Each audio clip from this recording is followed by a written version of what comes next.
was hoped to be a deep run into October in which the Philadelphia Phillies finally get over that World Series hump may be over before it even started. A red October is turning to a dead October at a very rapid rate as this Phillies team sits in 0-2 series hole as the NLDS heads back to Los Angeles with them down 2 games here. This is not what we want to be talking about at this stage of the postseason, and not remotely what I thought was going to be a part of the equation. I really thought the worst case scenario was we were walking away back to Los Angeles with a 1-1 series tie going into things. Obviously, not how things have gone down, as this Dodgers team has straight up beat this Phillies team. Now, this Dodgers team is a good baseball team. That there is a real case. These are the 2 best teams in baseball, and it is unfortunate that this is how the overall playoff bracket aligned. But it can't happen like this, man. Not like this. Not the lifeless, heartless efforts that we are seeing on the field, that we're watching the Philadelphia Phillies turn to the Philadelphia 76ers right before our very eyes, that this is supposed to be the Fightins. This is supposed to be the team that fights until that final bell. That team that does not quit, that does not give up. And that is not the vibe that we are getting anymore. This magic that this group had, that made it to a World Series, that had this buzz about them, this energy about them, it just does not seem to be there anymore. And I think that reality is hitting everyone at a very rapid rate. Now, to get into tonight, it ultimately finished a 4-3 Dodgers victory there. A bit of a late spark as we did see this team provide some energy in the bottom of the 9th inning. I did think it was a mistake from Dave Roberts of the Dodgers not to go to Sasaki right away. He did ultimately come in and record that final out on Trey Turner to shut the door there. Shout out to Nick Castellanos for coming through a 2-run double to really give a spark, and that's where things sort of went off the deep end from there. The bunt situation, just to get this out of the way, I get it conceptually. I have no problem with it if this is Bryson Stott on the first attempt laying down a bunt to get Nick Castellanos over to third base here. Obviously, that makes sense. You were down 1 run. You're getting him 90 feet closer there. But the execution from start to finish in that was just straight up backwards. For starters, why is Nick Castellanos the guy you're moving over? The guy that, outside of Alec Boehm, is a strong case for the slowest player on the team. If that is the concept, then you got to pinch run for him. Throw somebody else on the base path that has a more legitimate chance. Then Bryson Stott here. That bunt has to go to first base, my boy. And even if you want to throw it down third, when you lose the surprise factor that would have happened on the first pitch there, it has to be perfect. It wasn't. The Dodgers executed, and that hurt the Phillies there. Now, obviously, in this specific case, that was not the end of this inning, and to get hung up on that is really the non-story here. The story itself is the top of the very lineup, the big dollar players for that Phillies team, who in games 1 and 2 of the NLDS are a combined 3 for 27, a 111 batting average with 12 strikeouts and 0 extra base hits. That does not get the job done. That is Bryce Harper. That is Kyle Schwarber. That is Trey Turner. That is the guys that are supposed to be the entire core of this Phillies team. The group that is supposed to look themselves in the mirrors individually and say, I am one of the best players in baseball. They have not looked the part whatsoever. And to dive deeper onto these specific metrics here, I'm looking at Kyle Schwarber and Bryce Harper directly. That in the first 2 NLDS games, Schwarber and Harper combined individually 1 for 14 with 8 strikeouts. The Phillies are now 2-9 in their last 11 playoff games. That is embarrassing stuff. This is not a small market team that had their blow up, that they emerged onto the scene, that this little group had grown together. No, this is a top dollar ballpark, a ball club here. This is a Phillies team that should be in the mix with the best teams in baseball, and for the most part, they've looked the part this year.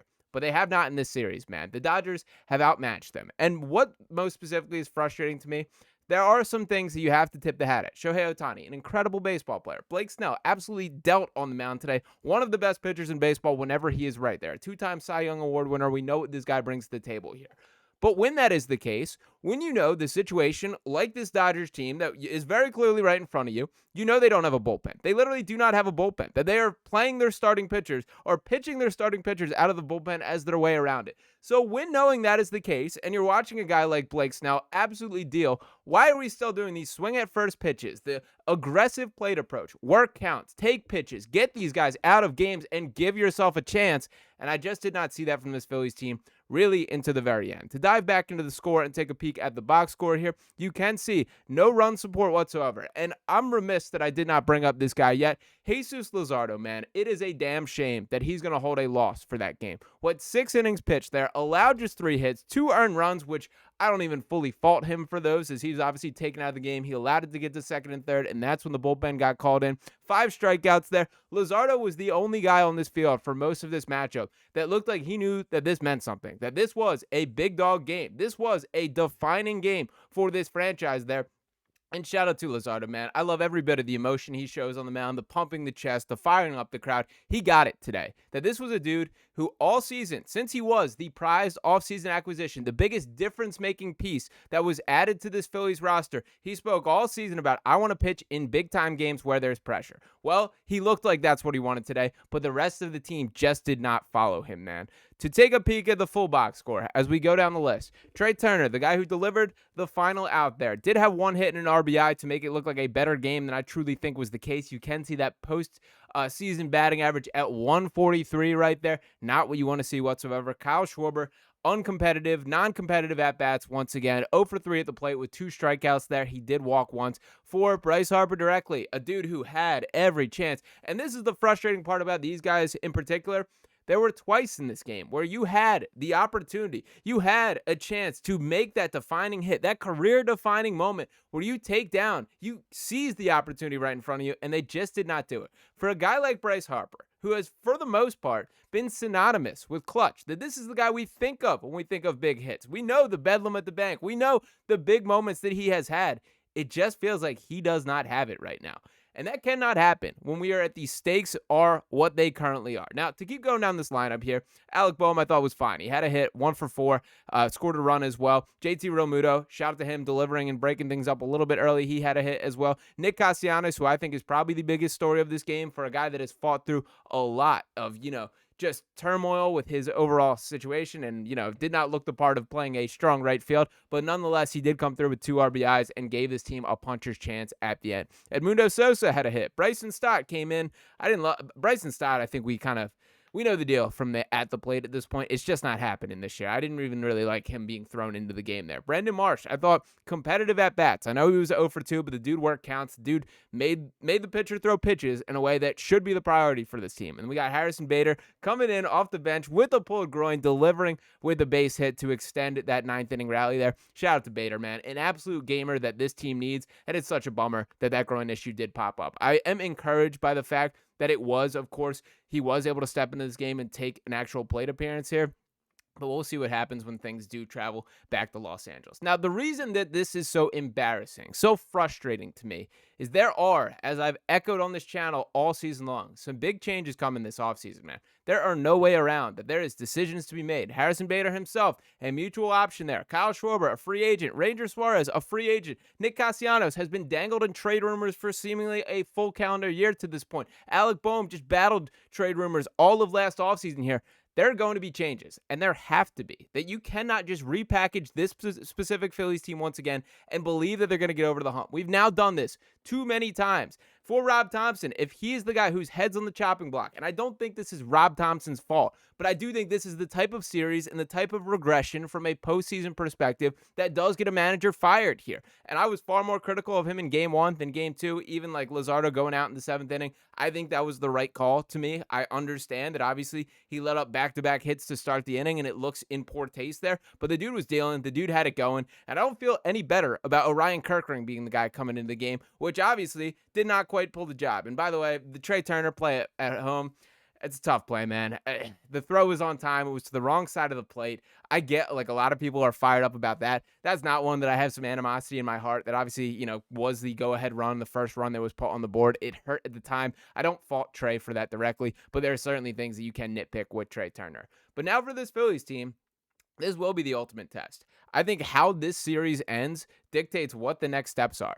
That if this is a straight-up sweep, that they don't even touch this Dodgers team, they're not even close, they lose in 3 games, there are some big changes that need to occur. And by that, I mean big changes like possibly letting Kyle Schwarber walk. I'm serious about that. And this has been a guy that we've pounded the table all season long, has to stay here. Well, if the numbers are looking like they currently are, and to put them on full display, as we're seeing from Kyle Schwarber, not a trade coming as he is a free agent, but as we do look at what his numbers have looked like from a playoff perspective here, we're talking about this dude that is 5 for 52 in the NLDS round since joining the Phillies. That is a .096 batting average in 14 games there. And by the way, this second figure here, for all this home field advantage that we talk about with Citizens Bank Park, how important it was to get to the 2 seed, to earn that bye. We're talking about this Phillies team has lost 5 of their last 6 home playoff games. That is embarrassing stuff from an organization that wants to take itself seriously there. We will see. We will get to the Kyle Schwarber conversations. And again, this is not directly at Kyle Schwarber thing. It kind of is here because he's not performing in the short term, but this is more about the math of you have to find ways to mix this team up. And that's a lot of money to be committing to basically repackaging the same core. You're stuck with Trey Turner. You're stuck with Bryce Harper. For better or worse, these guys. Schwarber is, and the designated hitter spot specifically, which I think is a huge factor in this, is one of those areas where you have a bit of flexibility. Now, we'll table that conversation for the time being. We're going to have a lot of offseason to get into it here. But this team better wake up, man. If there's not energy, if there's not life, if there's not a bit of a pulse in game 3, I do think big changes are on the horizon for this Phillies franchise. And I did not think remotely we would be having these types of conversations this soon in the playoffs. The Dodgers are a good baseball team. It's not the end of the world if you're not quite as good as the Dodgers. This is the defending champions, the guy that are the World Series favorites once again. There's a real case. These are the 2 best teams in baseball, and they ended up facing off in the first round. But if they don't even put forth a battle, that's when the discussions have to start, and I'm ready to have it, that it is the heads of the stakes that need to be having this right on. It is Bryce Harper. It is Kyle Schwarber. It is Trey Turner.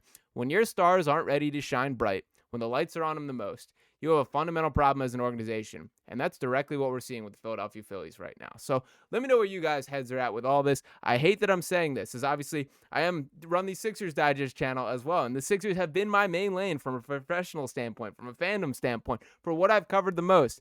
And it breaks my heart to see the Phillies in the playoffs looking awfully like that other team in Philadelphia that shares a parking lot out there right across that. So let me know where you guys' heads are at with this game. Are you as fired up as I am? Do you have any hope that this game or this series does return to Philadelphia? They got to win 2 in Los Angeles to bring things back to Citizens Bank Park for a Game 5 winner takes all.